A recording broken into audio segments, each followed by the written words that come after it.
Hello mga kamama, another day, another life. Thank you Lord. So for today's Reels, magluto si kamama ninyo og sinabawang kinasun.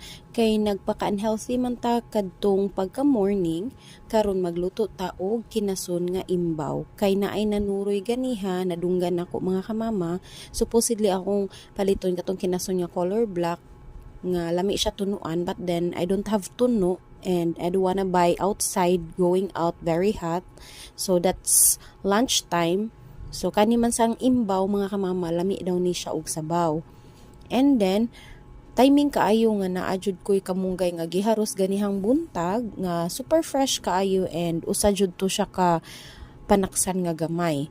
So mao to mga kamama pagkaluto kaon dayon ang akong atirutrot, and then ako jud na silang gi pakaon og maayo sa kamunggay with sabaw kay dili man na sila mukaon